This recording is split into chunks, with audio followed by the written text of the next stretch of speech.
नई सोच वहीं जन्म लेती है जहां सच्चाई का सामना करने का साहस होता है। नमस्कार, मैं पवन शर्मा करता हूं आप सभी का स्वागत हमारे खास कार्यक्रम खबरें अब तक में, जहां बात होगी कुछ खास मुद्दों पर। आज खबरें अब तक में बात होगी सबसे पहले सीएम योगी की वायरल होती वीडियो और उसकी सच्चाई की, चीन में भारत के दबदबे से घबराए अमेरिका की, और बिहार की राजनीति में सीएम नीतीश के नए मास्टर स्ट्रोक की। इन सभी मुद्दों पर बात होगी विस्तार से, लेकिन इससे पहले ये नजर डालते हैं इस वक्त की हेडलाइंस पर। अफगानिस्तान में भूकंप से 800 मौतें, 2500 लोग हुए घायल। आधी रात को 6 तीव्रता का आया भूकंप, सोते हुए लोगों को बचने का नहीं मिला मौका। एससीओ में आतंकवाद के खिलाफ भारत की बड़ी जीत, पाकिस्तान पीएम की मौजूदगी में पहलगांव हमले की निंदा हुई। लखनऊ में कुलदेवी के मंदिर में स्थापित मूर्तियां खंडित, चुनरी जली, चांदी की मूर्तियां चोरी, लोगों में आक्रोश। कश्मीर के पुंछ में घुसपैठ की कोशिश नाकामयाब, पीओके से आए आतंकियों ने भागने की कोशिश, सेना ने इलाके की घेराबंदी की। हिमाचल में बारिश ने तोड़ा 76 साल का रिकॉर्ड, अगस्त में नॉर्मल से 68% ज्यादा बादल बरसे। बिहार में राहुल बोले हम हाइड्रोजन बम के साथ तैयार, खड़गे का दावा 6 महीने में गिरेगी सरकार। मिस टीन इंटरनेशनल 2025 में केरल की काजिया रनअप रही, स्पेन की लोरेला रुइज के सिर सजा ताज। बिहार में उत्तर प्रदेश मॉडल पर संगठन मजबूत करेगी बीएसपी, मायावती ने सभी विधानसभा सीटों को 3 जोन में बांटकर वरिष्ठ नेताओं को सौंपी जिम्मेदारी। इटली की पीएम मेलोनी की अश्लील डीफेक फोटो वायरल करने वाली वेबसाइट बंद की गई। भारतीय शेयर बाजार पर लौटा निवेशकों का भरोसा, सेंसेक्स 554 अंक चढ़ा, निफ्टी 24,600 के पार। हेडलाइंस के बाद वक्त है मुद्दों की ओर बढ़ने का।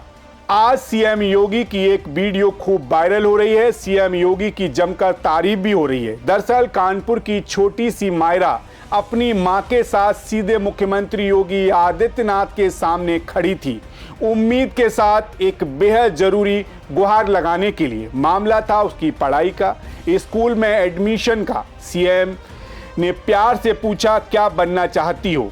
मायरा ने बड़े आत्मविश्वास से कहा डॉक्टर। सीएम ने मुस्कुराते हुए चॉकलेट दी और तुरंत अधिकारियों को आदेश दिया मायरा का एडमिशन कराओ। जैसे ये वीडियो सामने आया, लोगों ने जमकर सीएम योगी की तारीफ करनी शुरू कर दी। लेकिन सवाल यह है कि ये मामला आखिर मुख्यमंत्री के पास पहुंचा क्यों? क्या कानपुर के अधिकारी बच्चों के भविष्य के साथ इतनी उदासीनता क्यों बरत रहे हैं? क्या आरटीआई के तहत बच्चों का दाखिला अपने आप नहीं हो पा रहा है? अफसर क्या कर रहे हैं? जब छोटे बच्चों को मुख्यमंत्री तक आना पड़ रहा है तो आम जनता का क्या होगा? दरअसल हर सोमवार मुख्यमंत्री योगी आदित्यनाथ जनता की सुनवाई करते हैं। स्कूल, अस्पताल, पुलिस शिकायत, जमीन, रोजगार, आवास, हर सवाल उनकी मेज पर आता है। सोमवार को 15 जमीन से जुड़े मामले, 6 पुलिस से जुड़े मामले और 4 नाली सड़क और 4 आर्थिक सहायता और कई समस्याएं सामने आईं। बेटियों की पढ़ाई हो या परिवार के मुद्दे, हर प्रार्थना पत्र मुख्यमंत्री के निर्देश पर संबंधित विभाग तक पहुंचता है। लेकिन यहां बड़ी बात यह है कि मुख्यमंत्री खुद जनता की ये शिकायतें लेकर सीधे अफसरों से सख्त आदेश देते हैं और बात करते हैं। तो फिर जिले के अधिकारी किस लिए हैं? क्या वे जनता की उम्मीदों पर खरे नहीं उतर पा रहे हैं? ये मासूम बच्ची मायरा अकेली नहीं है। मुरादाबाद की बाची और गोरखपुर की पंखुड़ी त्रिपाठी भी इसी तरह मुख्यमंत्री के सामने आई थी। दोनों के लिए मुख्यमंत्री ने हस्तक्षेप किया और उनके स्कूल एडमिशन और फीस माफी के आदेश दिए। ऐसे में एक बात साफ है कि अधिकारियों का सिस्टम सही नहीं चलता, इसीलिए बच्चे सीएम के पास आते हैं। सोचने वाली बात यह भी है कि शिक्षा का अधिकार अधिनियम आरटीआई में 25% सीटें प्राइवेट स्कूलों में इन बच्चों के लिए आरक्षित होती हैं। दाखिले की पूरी प्रक्रिया ऑनलाइन, पारदर्शी और जिम्मेदार अधिकारियों के कर्तव्य में है। तो फिर क्या कानपुर, मुरादाबाद जैसे बड़े जिलों के बेसिक शिक्षा अधिकारी अपने काम से मुंह मोड़ रहे हैं?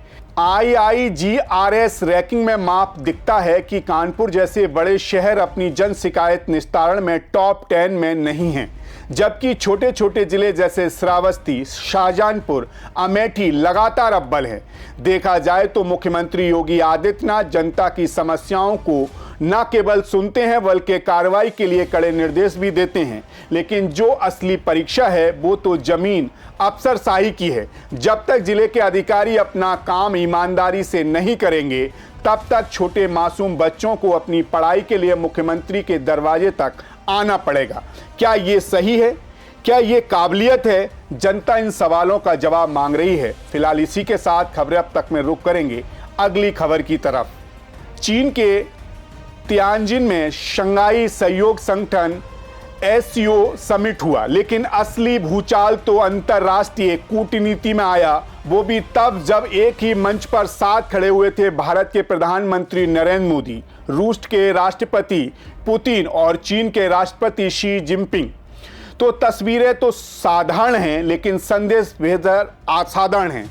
तीनों महाशक्तियों के नेताओं की नजदीकी देखकर वॉशिंगटन में खलबली मच गई। अमेरिका को जैसे झटका लग गया हो और अब उसने तुरंत भारत से दोस्ती की मीठी मीठी बातें शुरू कर दी। नई दिल्ली स्थित अमेरिका दूतावास ने सोशल मीडिया पर लंबा चौड़ा पोस्ट लिखा, भारत अमेरिका साझेदारी 21वीं सदी की परिभाषित दोस्ती है। ये रिश्ता ऊंचाइयों को छू रहा है। दोनों देशों की जनता के बीच स्थायी मित्रता इसका आधार है।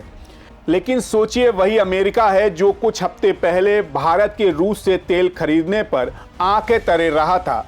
अब वही अमेरिका SCO समिट की एक तस्वीर के बाद भारत को गले लगाने को बेताब दिख रहा है। कहने को ये कूटनीतिक बयान है, लेकिन इसके पीछे की बेचैनी साफ झलक रही है। अमेरिका को एहसास हो गया है अगर भारत रूस और चीन के और करीब गया तो एशिया में अमेरिका की पकड़ ढीली पड़ जाएगी। विशेषज्ञों की माने तो मोदी पुतिन जिनपिंग की तीर एक कमान वाली तस्वीर ने अमेरिका को कूटनीतिक तौर पर बैकफुट पर ला दिया है। रूस चीन पहले से ही अमेरिका के मुकाबले बाले खेमे में हैं और अब अगर भारत भी उनके साथ कंधे से कंधा मिलाकर खड़ा हो गया तो वॉशिंगटन के लिए ये भविष्य की सबसे बड़ी चुनौती बन सकता है। अभी तक भारत ने एक बैलेंसिंग एक्ट खोला है, लेकिन SCO समिट ने जो संकेत निकले हैं वो अमेरिका के लिए किसी चेतावनी से कम नहीं हैं। कुछ ही समय पहले अमेरिका ने भारत के रूस से डिस्काउंटेड क्रूड ऑयल खरीदने पर खूब भौएं चढ़ाई थी, लेकिन अब वही अमेरिका भारत से कह रहा है हमारी दोस्ती अमूल्य है। जाहिर है, जब अमेरिका जैसे देश की भाषा रातों रात बदलती है तो समझना चाहिए कि मामला सिर्फ दोस्ती का नहीं बल्कि भू राजनीतिक समीकरणों का है। देखा जाए तो SCO समिट में एक तस्वीर से पूरी वॉशिंगटन डिफेंस मोड पर आ गई। अब अमेरिका भारत को 21वीं सदी का सबसे अहम साझेदार बता रहा है, लेकिन सच्चाई यह है कि दुनिया अब मल्टीपल पोलर्स होती जा रही है और भारत उस खेल का सबसे चतुर खिलाड़ी बन चुका है। अब देखना यह है कि क्या अमेरिका की यह दोस्ती की दुहाई लंबे समय तक चलेगी या फिर SCO के असर में आई डिप्लोमेटिक घबराहट है। फिलहाल इसी के साथ खबरें अब तक में रुक करेंगे अगली रिपोर्ट्स की ओर। इस वक्त बिहार की राजनीति में जब सबको लग रहा है कि तेजस्वी यादव फ्री की राजनीति के सौदागर बनकर मैदान मार लेंगे, लेकिन इसी बीच नीतीश कुमार ने वो चाल चल दी है कि पूरा विपक्ष चकित रह गया है। पहले सबको यही लग रहा था कि नीतीश फ्री फंड देने के खेल में पीछे रह जाएंगे, लेकिन जैसे ही मुख्यमंत्री ने फ्री बिजली और कैश ट्रांसफर का त्रुप का पत्ता फेंका, विपक्ष के तेवर ढीले पड़ गए। 125 यूनिट फ्री बिजली, 10,000 रुपए कैश ट्रांसफर, 1 करोड़ रोजगार, यह है नीतीश बाबू का नया मास्टर प्लान। जी हां, मुख्यमंत्री नीतीश कुमार ने चुनाव से पहले ऐसा गेम प्लान तैयार किया है जिसमें टारगेटिंग भी है, टाइमिंग भी है और मास अपील भी। जैसे 125 यूनिट फ्री बिजली, 1.67 करोड़ परिवारों को सीधा लाभ, 10,000 कैशलेस ट्रांसफर, हर परिवार की एक महिला को सीधे बैंक खाते में सहायता, 1 करोड़ रोजगार, युवाओं को साधने की कोशिश, 1.25 करोड़ जीविका दीदियों को नई योजनाओं में शामिल कर महिला वोट बैंक को मजबूत किया जा रहा है। ये सब डायरेक्ट बेनिफिट ट्रांसफर डीबीटी से जोड़कर नीतीश ने साफ कर दिया है। अब विकास सिर्फ कागज पर नहीं, सीधा जनता की जेब में पहुंचेगा। वहीं बिहार में लगभग 8.25 करोड़ मतदाता हैं। नीतीश कुमार की योजना 6 करोड़ से ज्यादा वोटरों को प्रभावित कर रही है, यानी कि सीधे 72% मतदाता टच पॉइंट पर। सिर्फ नारों से नहीं, नीतीश कुमार ने पॉलिसी से राजनीति में हलचल मचा दी है। वैसे भी नीतीश कुमार को लेकर हमेशा से कहा जाता रहा है कि वो जमीन से जुड़े नेता हैं, लेकिन इस बार उन्होंने पॉलिटिकल साइंस की किताबें भी पीछे छोड़ दी हैं। महिलाओं को 10,000 की नगद सहायता देकर उन्होंने भावनात्मक और आर्थिक दोनों स्तरों पर कनेक्ट बना लिया है। यही वजह है कि इंडिया गठबंधन की फ्री की राजनीति अब फीकी लगने लगी है। इतना ही नहीं, ये सब हम ऐसे ही नहीं कह रहे, सर्वे में भी साफ हो रहा है कि एनडीए की वापसी तय है। दरअसल सी वोटर सर्वे के मुताबिक एनडीए वोट शेयर 50% रहेगा, इंडिया गठबंधन वोट शेयर 44% रहेगा। सीट अनुमान के मुताबिक एनडीए 130 से 140 सीटें पा सकता है, वहीं इंडिया गठबंधन को 90 से 100 सीटें मिल रही हैं। 2020 में जहां एनडीए को 37% वोट मिला था, अब 50% तक पहुंचने की बात हो रही है। इसका मतलब साफ है, नीतीश की योजनाएं सिर्फ घोषणाएं नहीं, असरदार साबित हो रही हैं। लेकिन खेल फिर भी बाकी है। नीतीश की रणनीति मजबूत है, लेकिन चुनौतियां भी कम नहीं हैं। जैसे योजनाओं का समय पर और ईमानदार कार्यान्वयन सबसे बड़ा सवाल है। नीतीश की उम्र 74 वर्ष है और लगातार पाला बदलने की छवि युवाओं को भ्रमित कर सकती है।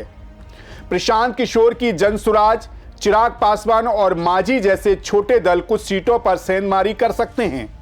विपक्ष योजनाओं को जुमला कह रहा है, अगर लागू करने में देरी हुई तो यह मुद्दा बन सकता है। फिलहाल देखा जाए तो बिहार की राजनीति में नीतीश कुमार ने यह साबित कर दिया है कि विकास की भाषा बोलते हुए भी चुनाव जीतने जा सकते हैं। जब विपक्ष मुफ्त की सौगात बांटने में व्यस्त था, तब नीतीश ने संख्याओं, योजनाओं और रणनीति का तीर चलाकर विपक्ष को चित तो कर दिया है। अब देखने वाली बात यह है कि सितंबर से जब योजनाएं लागू होंगी तो जनता कितना भरोसा करती है। लेकिन इतना तो तय है, बिहार का चुनाव अब एक तरफा नहीं, बल्कि नीतीश स्टाइल मास्टर स्ट्रोक की वजह से पूरी तरह रोमांचक हो सकता है। फिलहाल ये तो थी खबरें अब तक की आज की खास खबरों की खास रिपोर्ट। लेकिन इसके अलावा एक बात और करेंगे। बारिश ने एक बार फिर देश भर की नगर पालिकाओं की कार्यशैली की पोल खोलकर रख दी है। चाहे दिल्ली हो, लखनऊ या पूरा पंजाब, हर कोने में जल भराव बता रहा है कि हमारे शहरों की नाली व्यवस्था और ड्रेनेज सिस्टम सिर्फ कागजों पर दुरुस्त होता है।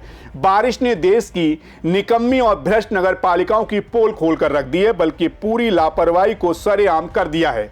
दिल्ली से लेकर लखनऊ और पंजाब से लेकर बाकी राज्यों तक हर जगह एक ही नज़ारा, घुटनों तक पानी, जाम, सड़कों पर लोग बेहाल और गलियों में बजबजाती नालियां।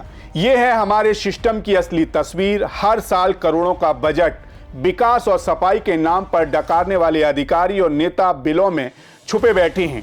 इन पालिकाओं की नाकामी ने साफ कर दिया है कि इनका काम सिर्फ कुर्सियों पर बैठकर फाइलों पर साइन करना और कमीशन खाना है। जनता की कोई चिंता नहीं है। क्या हमारा टैक्स इसलिए जाता है कि हम हर बारिश में नरक भुगतें? अब चुप रहने की बात नहीं, इन लापरवाह पालिकाओं से सीधे और सख्त सवाल पूछने का वक्त आ गया है, वरना ये जल भराव हर साल हमारी नियमित बना रहेगा, या यूं कहें हमारी नियत बना रहेगा। फिलहाल इसी के साथ मुझे दीजिए इजाजत। कल फिर आपसे मुलाकात होगी। तब तक आप बने रहिए सी न्यूज़ भारत के साथ। हर खबर आपके साथ, आपके हाथ।